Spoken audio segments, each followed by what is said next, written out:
Alright, so we're kind of starting in the heart of this bucket system. This is the hydroponic system. Basically, I started something pretty small here originally, and you know, the aquaponic system took a lot of time to get going and really be successful. So, you know, the hydroponic system, we saw results really quick. So we kind of expanded on that in these buckets, and I'll kind of go into a little bit of detail. Basically, here I have a return bucket. That both the ways it goes, it comes back to the return bucket. You know, it's a returning system.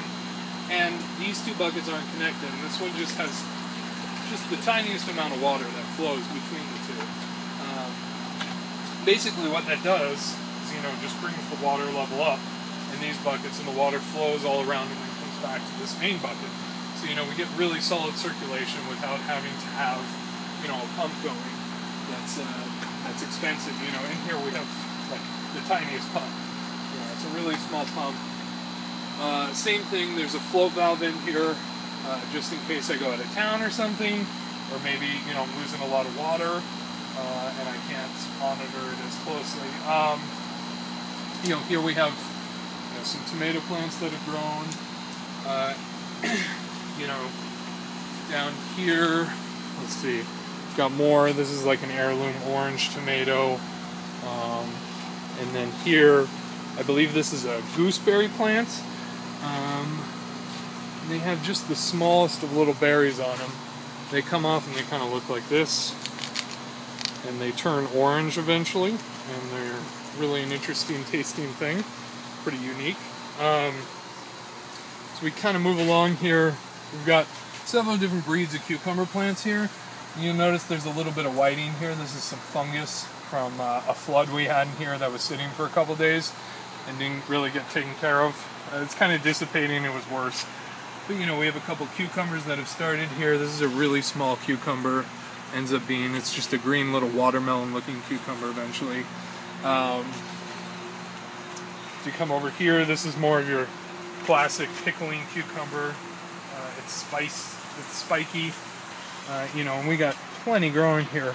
The funny thing we realized is we do get a lot of ants in here, and I was going to try and really take out the ants, but it seems like they're actually pollinating a lot of things. So this system's different, and basically I have to test it completely different from obviously the aquaponic pool. So I have this tool here that I put in here, and you know, same thing, I can't really see in here. So I stick it in for about 5 seconds. It's pretty good. Get a decently accurate rating. And you know, we're at 5.8, which isn't bad. In this system, I don't have to worry about the fish as much, and because of evaporation and the city water, you know, my water's constantly getting pushed up, so I'm always pushing it back down. And then also we have a tool that's same company. It's a truncheon by Blue Lab. Basically, I just put this tool in. You know, they say on the instructions you need to let it sit to get to the same temperature as the water. I've never really seen a huge difference between those two things. So you just kind of put it in here, you take it out, and it'll give you the parts per million. So right here, let's see, we're at, let's see, that's wrong. So about 1,200 parts per million here, which is good. It's a little high. I add nutrient in here, which may be making it a little higher too, and I added it in earlier today. Probably brings the levels up, and it doesn't really dissipate around for a couple hours.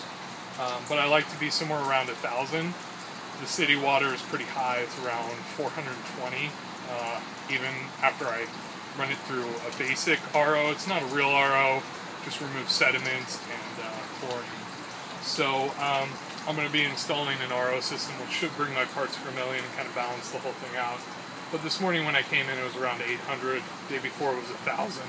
So, you know, between me bringing it up to 1,000 and the next day, we're down to 800. You know, you can see we have a ton of fruiting plants here, and these plants are all pulling tons of nutrients.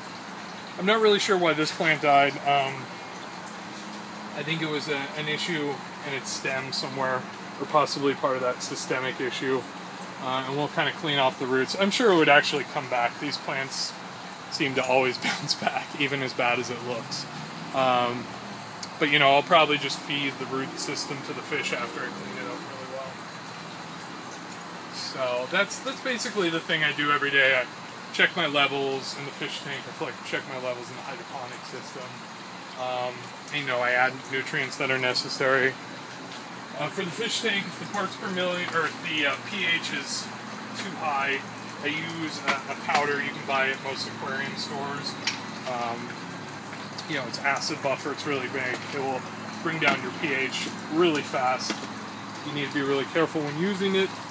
And also, if my pH gets too low, I have something called neutral regulator, and it steadies the pH in water to 7 exactly, which kind of helps. And then once or twice a week, unless I see something major, I test the water, you know, with these, you know, test strips you buy in any fish store, you know, to see what the nitrate levels are, you know, I get the pH from the meter, but the alkalinity and the pH hardiness.